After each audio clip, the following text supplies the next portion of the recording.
Bienvenida a Anabela Di Tulio, ella es coordinadora del Centro de Estudios de Géneros y Feminismo de la UNCAUS. Anabela, ¿cómo te va? Buenas tardes. Atentamente te escuchamos a partir de este momento. Muy buenas tardes. Hola, muy buenas tardes, Sebastián, Romina, muchísimas gracias. Bueno, damos inicio a una nueva charla de este ciclo de charlas cortas de la Diplomatura en Estudios Feministas de la UNCAUS, que organizamos, como ustedes recién mencionaban, desde el Centro de Estudios en Géneros y Feminismos de la Universidad y la Vicegobernación de la provincia del Chaco. El ciclo comenzamos, como recién mencionaban, con un diálogo entre una de las profesoras de nuestra diplomatura, Ana Laura Martí, Dora Barrancos, y que seguimos hoy en este hermosísimo diálogo que tengo el inmenso honor de presentar entre Patricia Gómez y la queridísima Diana Mafia.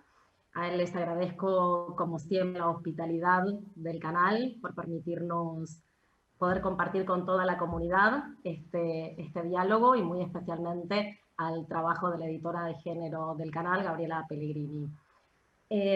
Las presento muy brevemente para darles la palabra a ella.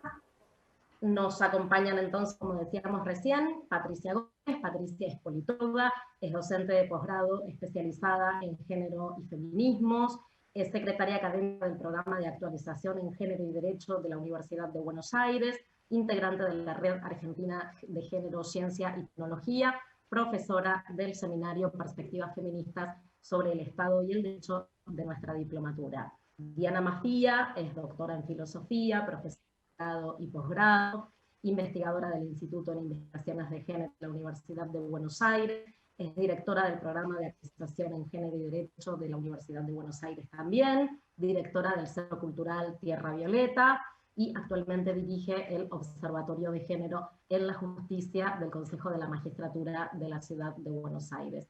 Patricia, Diana, muchísimas gracias por compartir este espacio con nosotras, nosotros y nosotros, y las dejo esta conversación. Muchas gracias por la invitación. Para nosotras, y en esto sí hablo en nombre de Diana también, es un gusto poder estar haciendo este diálogo, tomando mate, té, café con leche, ¿por qué no un vino?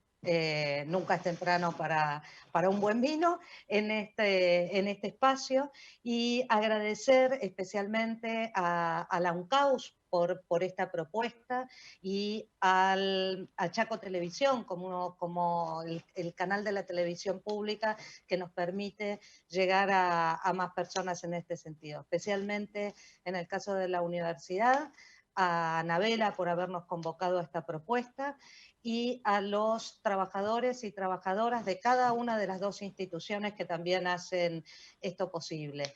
A Gabriela Pellegrini, porque ha hecho una selección de imágenes maravillosa en este trabajo que ella hace como responsable de géneros y diversidades de Chaco TV, y a Marcela Espíndola, que es nuestra compañera en el Observatorio de Género y Derecho, que ha estado ahí coordinando cómo sobrellevarlo y cómo poder distribuirlo en las redes. Así que más que agradecidas a todas y cada una de estas personas. Para empezar a charlar un poquito con Diana, hoy es un día bastante especial, porque en general suelen haber varias efemérides, pero hoy son dos efemérides bastante sentidas y allegadas. Una de ellas es la que tiene que ver con el Día del Activismo por la Diversidad Sexual, que se declaró recientemente en la legislatura de la Ciudad de Buenos Aires con motivo del fallecimiento el 20 de agosto de 1996 de Carlos Jáuregui,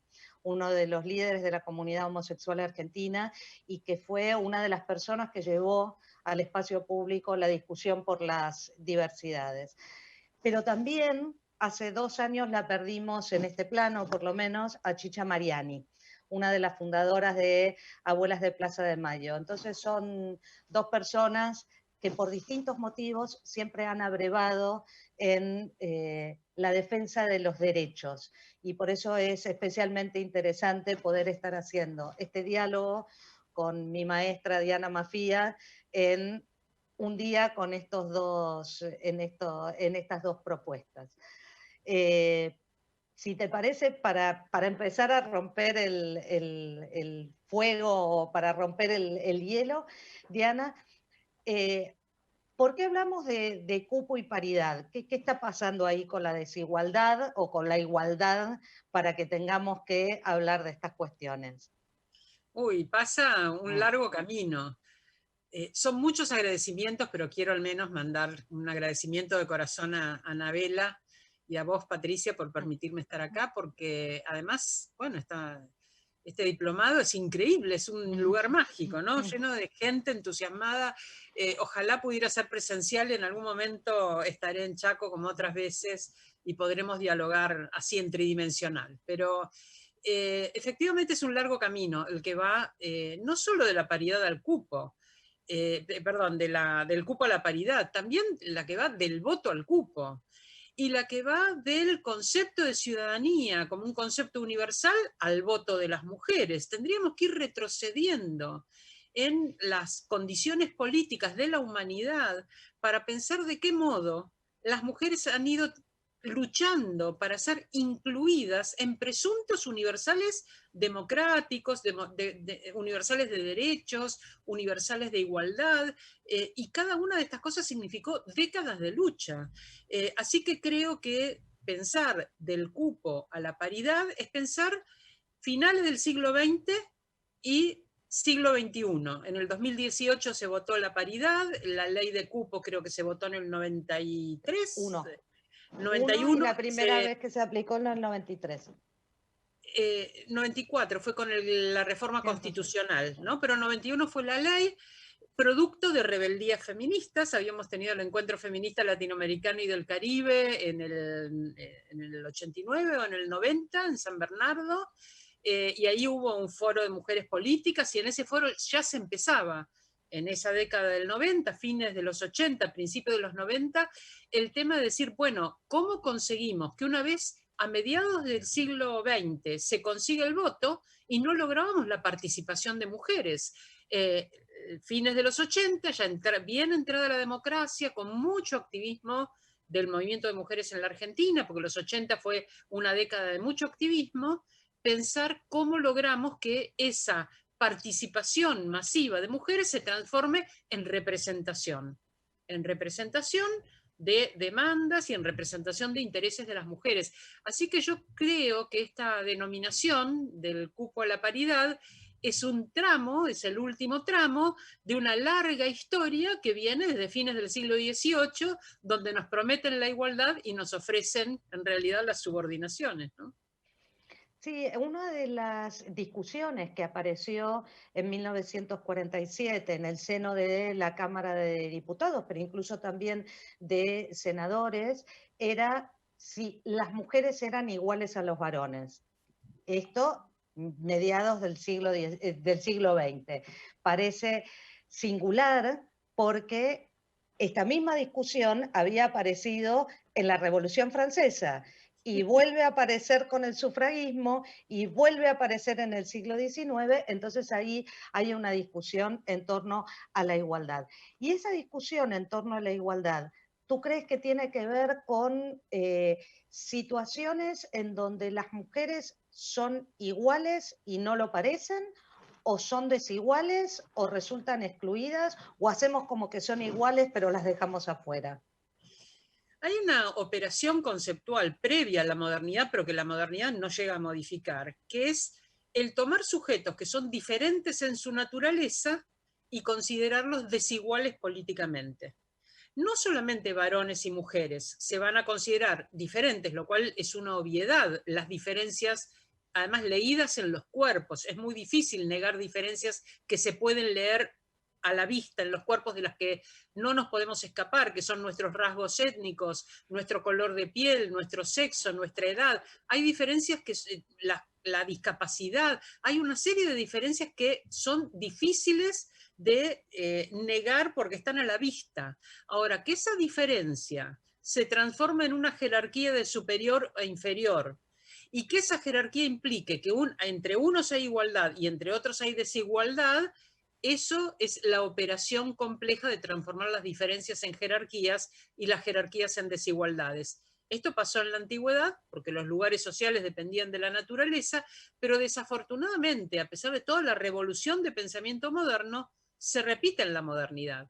Y entonces sujetos que son diferentes, y que son diferentes en aspectos que la ciencia construida por sujetos blancos, europeos, ricos, capaces, etcétera, ¿no? Ciencia construida por sujetos privilegiados, esa ciencia va a justificar en que tenemos cráneos diferentes, cerebros más pequeños, la ciencia va a seguir avanzando y modificando sus argumentos, las hormonas, la lateralización cerebral, las redes neuronales ahora, pensar los cromosomas, pensar algunas cuestiones de hormonas también, de qué manera la testosterona afecta la afirmación de ciertas capacidades en el cerebro. Bueno, todos estos argumentos muy sofisticados, muy a la línea de los tiempos que corren, pero siempre con el sentido de establecer diferencias naturales o diferencias biológicas para luego sobre esas diferencias fundar que no tenemos acceso a determinado tipo de bienes sociales. Esto va a contramano de toda la corriente de derechos humanos, una corriente pero que la propia corriente de derechos humanos ha tenido este problema de segregación, porque es una declaración universal del año 48, pero luego de la Declaración Universal hay montones de declaraciones particulares. Declaración por los derechos del niño, por la no discriminación de las mujeres, por los derechos de las personas con discapacidad, derechos de los migrantes, derechos de las personas de tercera edad. Porque no hay ninguna declaración particular que diga vamos a declarar los derechos de los varones adultos, blancos, propietarios, capaces y heterosexuales. ¿Por qué no existe esa declaración particular? Porque las particularidades son las diferencias. Y los únicos sujetos que se presumen iguales son los sujetos hegemónicos. Ahí hay un concepto que vos manejás muy bien y que podés definir mejor que yo y que me encantaría que lo hagas, que es el concepto de androcentrismo, porque estamos pensando como feministas un concepto que es más complejo que solamente el sexismo de la política, ¿no? Y no solamente trabajar en una lógica binaria de varones y mujeres y este binarismo alrededor de una cuestión de la genitalidad física, sino pensar esta suerte de subalternizaciones, esta suerte de discriminaciones, producto de otras características que no solamente tienen que ver con esta cuestión binaria.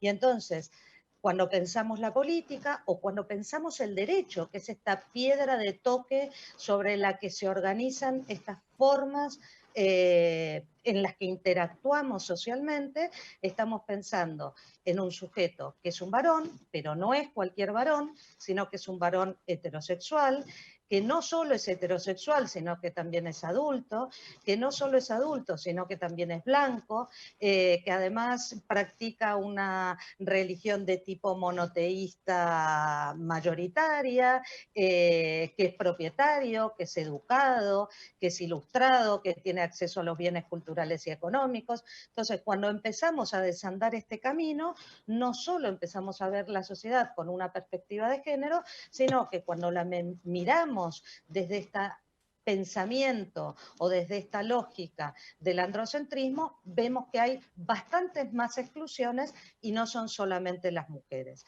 La diferencia, no sé tú qué opinas en este sentido, es que las mujeres no son una minoría y que tuvieron que esperar hasta 1993 a que sus derechos fueran considerados derechos humanos, porque a pesar de toda la tradición previa, no estaban incluidas. Sí, efectivamente, recién en el Congreso de Derechos Humanos de Naciones Unidas en Viena, en 1993, que se enuncia específicamente los derechos de las mujeres son derechos humanos. Y lo que eso quiere decir es, aunque las mujeres son solo una parte de la humanidad, sus derechos son universales, que es una afirmación muy importante. Pero los derechos de los varones también son una parte de la humanidad y nunca se consideró que no eran universales sus derechos porque solo le correspondían a los varones.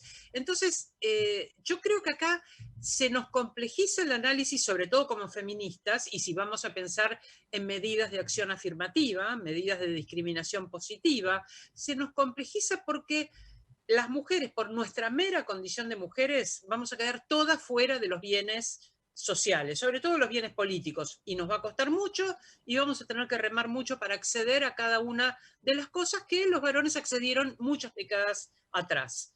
Pero además, como vos bien mencionaste, no son solo las mujeres, y no es solo la condición de género, hay muchas otras condiciones por las que las personas también van quedando fuera de los bienes sociales, por su orientación sexual disidente, por su color de piel, por sus rasgos étnicos, por su clase social, por su discapacidad, etc. Pero estos grupos, estas minorías, las mujeres somos la mitad, un poquito más de la mitad de la humanidad, pero estas minorías que tienen que ver con estos rasgos particulares, la mitad son mujeres y la mitad varones.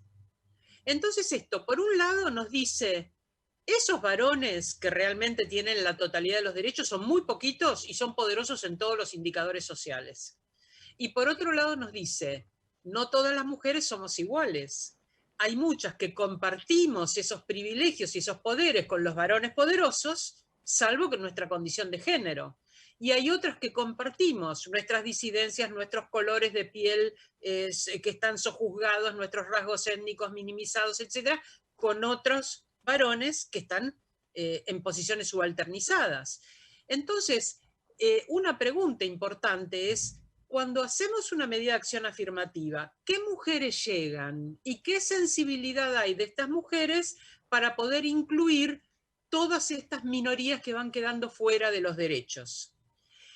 ¿Qué garantías toman los varones hegemónicos para que un cambio en el cupo no signifique un cambio en sus privilegios? Entonces, la cuestión política se hace más compleja y tenemos que hacer un análisis no solamente de género, sino que esta visión de una lucha contra no solo el sexismo, sino el androcentrismo de la política, esa centralización en los intereses y los valores de varones poderosos exclusivamente, nos hace pensar el feminismo como un feminismo interseccional, un feminismo donde pensemos siempre las condiciones de género en sus entrecruzamientos con todas estas condiciones que van generando subalternidades cruzadas, complejas, difíciles de desarmar en el análisis para poder ofrecer políticas también complejas, también políticas integrales que permitan ciudadanías más fuertes. Entonces es como un doble trabajo el que tenemos que hacer. Muchas veces se nos dice, hay objeciones, sería lindo que atravesemos algunas de estas objeciones habituales que tienen nuestras propuestas de poner medidas de acción afirmativa, poner cupo, poner paridad. Entonces nos dice, bueno, si van a haber un cupo para mujeres, entonces que también haya un cupo para minorías sexuales.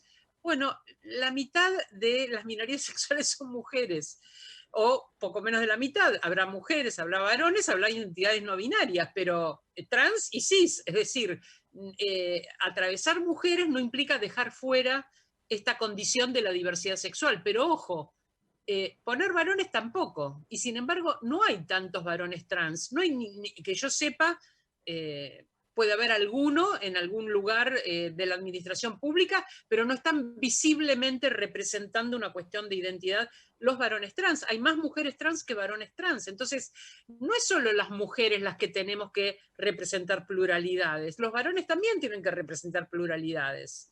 Entonces, otra objeción que se nos pone, esta es divertida, ¿no? Si no fuera tan angustiante, es... Y a veces, el otro día vi un video de una chica joven que decía, yo quiero llegar, odio a las feministas, porque yo quiero llegar por mi talento y no por ser mujer. Y la verdad es que el cupo no es para que las mujeres sin talento tengan un lugar, sino para que las mujeres talentosas tengan una oportunidad. Porque no alcanza a ser talentosa, ser trabajadora, ser inteligente cuando sos una mujer, porque no te consideran en el rango de visibilidad. Aquí hay otro aspecto de la política en el cual el todos muchas veces no abarca imaginativamente a las mujeres. Estuve hace 2 días en muchas de estas plataformas en que andamos navegando con un grupo muy interesante de mujeres sindicalistas. Bueno, ¿cómo son las reuniones del gobierno con los sindicatos? Donde dicen, estamos todos. ¿Quiénes están en esa mesa sindical? ¿Quiénes están en ese escenario de los sindicatos? Hay visibles, muchas mujeres con una capacidad de representación tal que se considere entre los dirigentes sindicales la mitad que sean mujeres? ¿Son igualmente visibles? ¿Pensamos en mujeres cuando pensamos en dirigentes sindicales? Bueno, este fenómeno de invisibilización de la presencia de mujeres en determinados segmentos hace que todavía sea muy difícil no enunciar la condición de género. Entonces, el cupo es para que las mujeres con capacidad tengan oportunidades, no para que por ser mujeres se presuma que carecen de cualquier capacidad y solo lleguen por su condición de mujeres.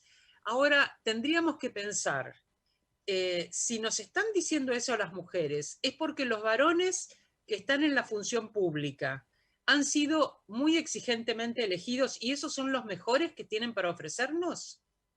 Los varones que están en la función pública, aquellos a los que vemos, ¿son los mejores de los que nos puede ofrecer el género masculino? Tengo la esperanza de que no sea así, que haya otros segmentos que quizás también están esperando intervenir activamente en la política. Una de las características que justamente tú mencionabas es esta falta de iluminación, por llamarlo de alguna manera, sobre otras personas que forman parte de la política, pero también de todas aquellas actividades que supongan una gestión democrática o una gestión de la igualdad, por llamarlo de alguna manera. Los sindicatos son una de estas cuestiones, otra de estas cuestiones son las asociaciones profesionales, los centros de estudiantes, etc. Sin embargo, cuando se habla de cupos, a mí me gusta más hablar de cuotas, porque ahí hay una pequeña distinción terminológica, pero hago un pie de página que me parece importante, que es las acciones afirmativas no solamente son con las cuotas, diciendo, bueno, ahora el 30% de este espacio va a estar ocupado por determinado grupo social, sino que también las acciones afirmativas son procesos de largo plazo que se pueden implementar a través de objetivos. Estas son las dos maneras. Pero cuando hablamos de cupos, siempre en general se focaliza sobre la política, ¿no? Sobre esos espacios que tienen que ver con una disputa de poder, que eso es lo que es la política, supuestamente para hacer la vida mejor para todas las personas, pero que suele focalizarse sobre ese tema. ¿Por qué crees que siempre se concentra sobre la política? Y, por ejemplo, no ha habido una aplicación de la ley de cuotas, la 24012, sobre los partidos políticos, que de hecho no han ayornado sus cartas electorales. Quienes trabajan más sobre estos temas han hecho estudios pormenorizados y detallan que esto no ha sido así. Y tampoco se ha cumplido en los últimos 30 años de gestión de la igualdad el cupo sindical, el que las compañeras que están en los sindicatos puedan acceder a estos niveles de representación.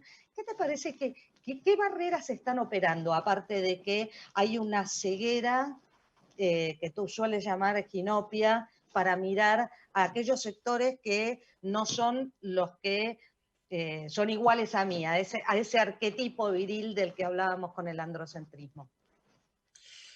Creo que ahí hay varias cosas, ¿no? Por un lado, pensar que los partidos políticos son las formas de organización de la intervención en lo social y son muy reacios, muy conservadores y muy misóginos, muy reacios a incorporar mecanismos que les saquen el poder de digitar claramente, incluso a veces en la última instancia, cuando ya las listas están negociadas y viene alguien y pone el dedo y dice, te sale, te entra, 10 minutos antes del cierre de las listas. Esto pasa todo el tiempo en los partidos políticos. Los modos en que se maneja el poder dentro de los partidos para representarnos en un sistema democrático son muy poco democráticos. Y esto es tradicionalmente así. En todos los partidos políticos hay luchas internas porque los mecanismos no son mecanismos transparentes y porque hay poderes reales que van por encima de las cartas orgánicas o de las formas que el partido tenga que haya adquirido para mostrarse públicamente. Me ha tocado estar en reuniones donde se cambió la carta orgánica para poner la prioridad en las mujeres y en la juventud, y resulta que el candidato era un señor de edad provecta y un varón. Entonces se cambió la carta, pero cuando llega el momento de disputar la candidatura, nadie quiere ceder su lugar y hacen valer sus grados de antigüedad y sus poderes reales, ¿no? Entonces, esto pasa en los partidos políticos. Por otro lado, exigirlo en los cargos legislativos es natural porque son nuestro modo de representación. Entonces, tendríamos que tener allí alguien que represente nuestros intereses plurales dentro de estos lugares, como son sobre todo los congresos, ¿no? Las legislaturas.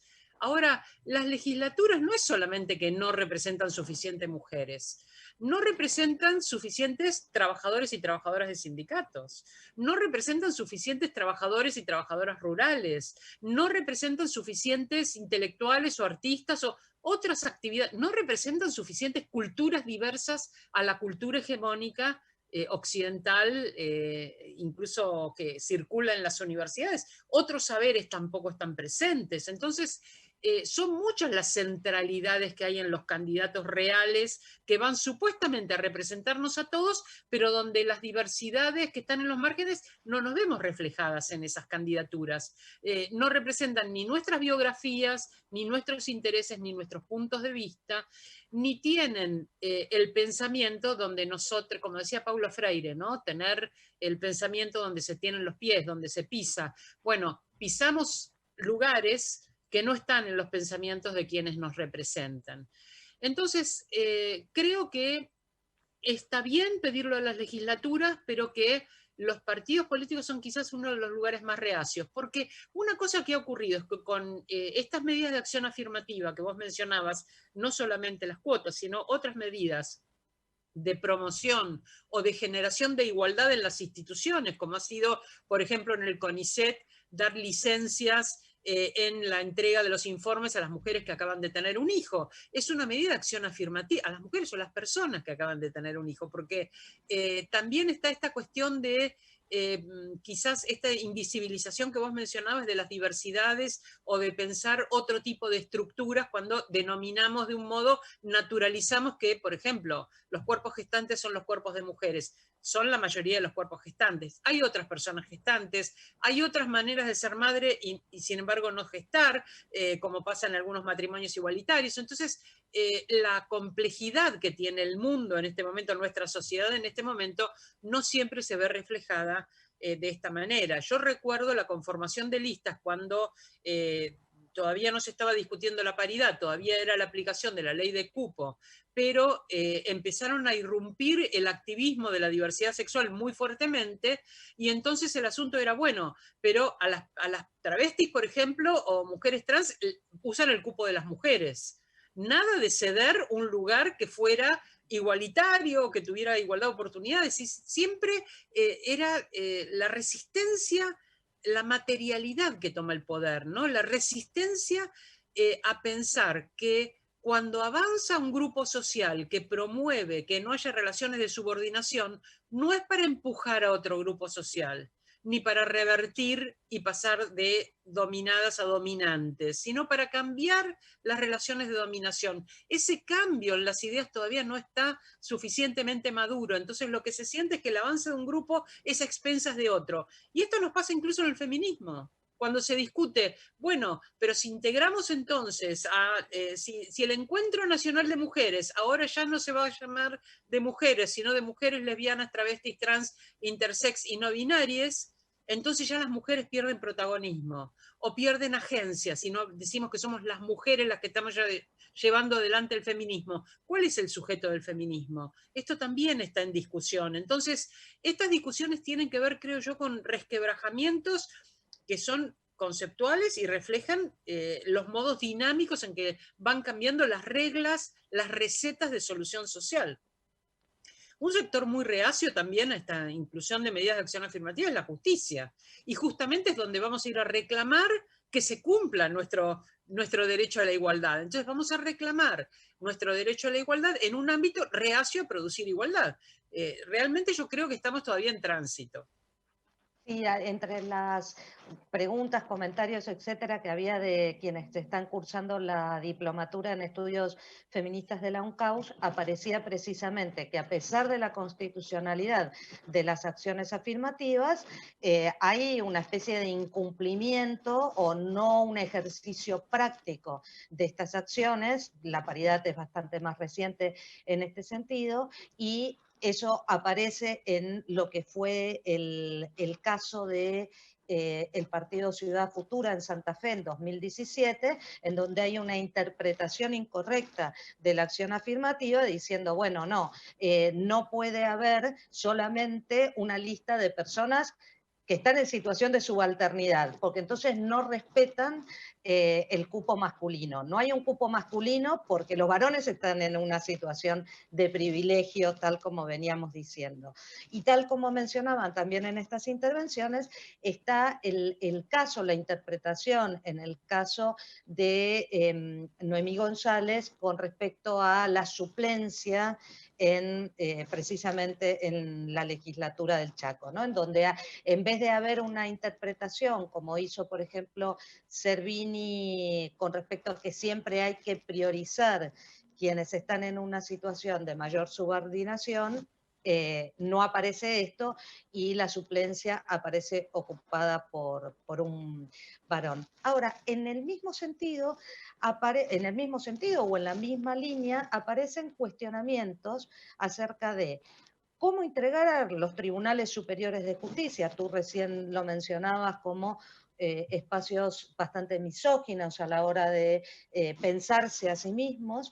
¿Y qué pasa, por ejemplo, con estas nuevas, digamos, instrumentos que se están implementando, como por ejemplo en el caso del Banco Nación, con los cupos laborales trans, ¿no? Que algunas provincias han sancionado lo mismo, pero en el caso del Banco Nación lo han implementado. ¿Cómo ves estas acciones? La cuestión del cupo laboral yo la veo como una cuestión sumamente importante por las condiciones reales. Las personas travestis y trans, lo hemos estudiado, lo hemos mostrado cuantitativamente, en una enorme cantidad, en un porcentaje muy grande, en el año 99, que fue cuando hicimos la primera encuesta de población travesti en la ciudad de Buenos Aires, el 96% de las travestis estaban en prostitución. En la actualidad, por supuesto, ese porcentaje ha bajado porque hay muchísimas medidas de inclusión, está la ley de identidad de género, hay un bachillerato, específicamente un bachillerato trans que se llama Mochacelis. En esto reconozco la lucha enorme de Loana Berkins, una lucha por la ciudadanía extraordinaria, con una gran lucidez y además con unas intervenciones siempre amorosas y mucha persistencia en la lucha. Lamentablemente perdimos a Loana, pero nos sigue inspirando. Y ella logró muchas de estas medidas, ella y muchas otras compañeras luchadoras, ¿no? Diana Zacayán, Nadia Echazú, muchas compañeras que fueron luchadoras en términos de no pensar la prostitución como un destino natural de un cuerpo. ¿Y esto qué quiere decir? Quiere decir esta cuestión de la lectura de los cuerpos, ¿no? La cultura, el modo cultural de leer los cuerpos, la construcción de los géneros, hace que cuando se ve una travesti en la calle parada en una esquina, se piensa que es una persona en prostitución. Se interpreta como un cuerpo, como una mercancía consumible a cambio de dinero. No se piensa que está esperando un colectivo. Tenemos una anécdota interesante. El año pasado presentamos en la Feria del Libro un libro sobre travestis y personas trans frente a la justicia. Y una de las presentadoras es una activista trans. Bueno, ocurrió que ella estaba esperando el colectivo en la ruta, en La Matanza, donde vive, para venir a la Feria del Libro, y nos contó que en los 15 minutos que estuvo esperando el colectivo, varios autos se pararon a preguntarle cuánto cobraba. Una persona que está esperando el colectivo para venir a presentar un libro en la Feria del Libro, en el que tuvo participación activa, no solo como testimoniante, sino como fotógrafa, porque es una fotógrafa extraordinaria. Bueno, esto nos muestra que leemos los cuerpos de cierta manera. ¿Cómo hacemos para que eso no ocurra? Para que no haya una determinación por la cual no hay lugar en las escuelas, no hay lugares laborales, no hay incluso lugares en la familia para las niñeces trans y las adolescencias trans. ¿Cómo hacemos para que esto no constituya un embudo que lleva a la situación de prostitución casi como un destino de un cuerpo o de una identidad de género? Bueno, dando oportunidades. Entonces, para mí el cupo laboral trans es esa oportunidad de pensar que personas que además se han formado, yo participé de una evaluación hace poco, a fines del año pasado, en la justicia de la Ciudad de Buenos Aires, donde iban a tomar una persona trans para un área de la justicia. Y se pidieron antecedentes de personas que se presentaran. Eran buenísimos los currículum. Personas que han hecho una carrera, que su condición de ser trans les impide que su oportunidad de trabajo sea mayor. Entonces, para mí, que haya un cupo trans en los lugares, el Estado tendría que dar el ejemplo, tendría que ser el primer integrador, el Estado y aquellas empresas de servicios públicos que se manejan con dinero aportado de los contribuyentes y del Estado. Tendría que haber una obligación como la hay, aunque no se cumple, y no se cumple porque no se controla y no se penaliza, con el cupo por discapacidad. Hay un 5% laboral de cupo por discapacidad que no lo cumple ni siquiera la administración pública. Entonces, tenemos que pensar que cuando hay un grupo que es más vulnerable, como son las discapacidades o la diversidad de género, o podríamos pensar algún otro grupo, las comunidades originarias, algunos otros grupos que tengan una situación de mayor vulnerabilidad, a ese grupo hay que darle oportunidades específicas hasta que esas oportunidades se hagan habituales y entonces ya no sea necesaria, porque hay una cosa muy importante con las medidas de acción afirmativa, y es que siempre han sido pensadas como provisorias, siempre han sido pensadas como una herramienta hasta que la sociedad se adapte a proceder de manera igualitaria. Nuestra sociedad es tan resistente a la igualdad que esas medidas se van cristalizando y se van haciendo finalmente rígidas, y es más, desde el comienzo se han empezado maneras de incumplirla. Vos recordarás como yo, y podemos traer acá la figura de María Teresa Morini, y podés contar un poquito la historia de ella, y de paso le rendimos un homenaje enorme. Ya desde la primera implementación de la ley de cupo, hubo intentos de tergiversarla, de poder modificar su efecto para que las mujeres vayan todas al final de la lista. Esta primer experiencia con la ley de paridad que se votó en el 2008 y se implementó por primera vez el año pasado, lo que hicieron las listas de los partidos políticos es encabezar sus listas sistemáticamente con varones, de manera tal que, aunque había paridad escalonada, porque eran los métodos que habíamos puesto en la ley, de todas maneras hay más varones que mujeres. Por supuesto, porque los recambios son por mitades, pero también porque las listas fueron todas encabezadas por varones. Entonces había más oportunidades que hubiera un varón más y no que hubiera una mujer más. Hasta esos pequeños detalles son permanentemente puestos para lesionar el efecto de una práctica, aun cuando esa ley de paridad fue votada por unanimidad. Entonces, por un lado la voto y por otro lado trato de evitar sus efectos. Claro, es este doble juego, ¿no? La voto para que sea políticamente correcto, pero por otro lado veo los mecanismos para ver cómo la incumplo. Y en este sentido juega mucho el tema del lenguaje, porque por un lado me declaro una persona abierta, pero por otro lado sigo manteniendo estos mecanismos de desigualdad estructural, en donde no visibilizo otros sujetos, donde sigue siendo el acceso a los bienes y servicios, sigue siendo restringido, donde voy por este lado, pero por otro lado trato de recortar algunas cuestiones. Y una de las temas que me parece bastante significativo es que los mismos cuestionamientos que tienen las acciones afirmativas en el espacio público, vistos como, bueno, afectan el sistema representativo, bueno, entonces en realidad ahora todos vamos a tener que ir, recuerdo cuando se discutía la ley de identidad de género, en donde había gente que decía, bueno, ahora me voy a cambiar de sexo para varones, para poder jubilarme antes, en una cosa que no tenía que ver con el debate. Entonces, todo este tipo de oposiciones lo que está mostrando en realidad es este núcleo duro que tú manifestabas en torno a seguir manteniendo esta desigualdad estructural. y en esto el lenguaje tiene mucho que ver, porque es cómo expresamos esa desigualdad estructural y esta resistencia a tratar de incorporar otros sujetos. Por eso estamos presentando un libro próximamente que incluye estas discusiones y cómo son esas intervenciones feministas para la igualdad y para la justicia. Un libro que compilaste. Que compilamos.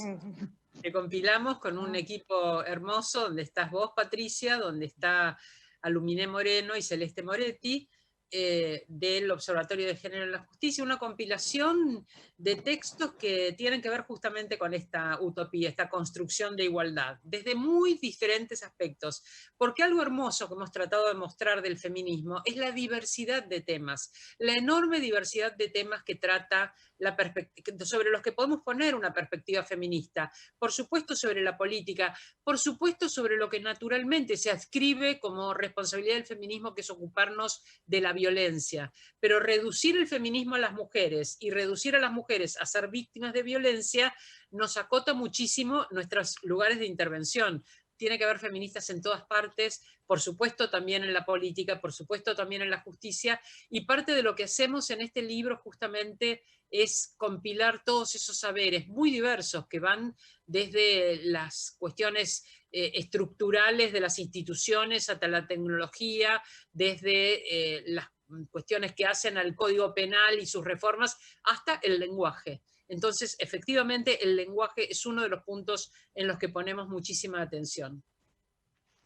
Bueno, creo que no nos queda mucho más tiempo, que podemos seguir acá eternamente, pero este es el tiempo. Agradecidísimas que nos han ofrecido las redes de la Universidad Nacional del Chaco Austral y de Chaco TV. Así que, Anabela, muchísimas gracias por el espacio y nos despedimos desde aquí. Muchísimas gracias. En primer lugar, que nos han acompañado, el lujazo que nos hemos dado desde el estudio de la Universidad Nacional del Chaco Austral. Muchísimas gracias, Patricia, por haberte sumado a este proyecto. Muchísimas gracias, Diana, por haber compartido este diálogo y sobre todo muchísimas gracias por tu militancia, por tu historia, por el trabajo incesante que venís haciendo por los derechos de las mujeres y las necesidades de nuestro país, por tu generosidad y por seguir ayudándonos a pensar y a reflexionar. Muchísimas gracias de corazón a las dos. Y quería avisar que sigue este ciclo y que ya tenemos firmada para la próxima conversación, asesoras de la Diplomatura en Estudios Feministas. En este caso, conversarán Inés Espataro, docentes de la Diplomatura, con Luciana Ter, periodista, escritora, feminista, y esta charla va a ser el día 10 de septiembre, semanita nada más. Agradezco muchísimo a ambas. Y nuevamente nuestro agradecimiento al espacio que tan generosamente nos dan siempre de Chaco TV, Romina, Sebastián, muchísimas gracias.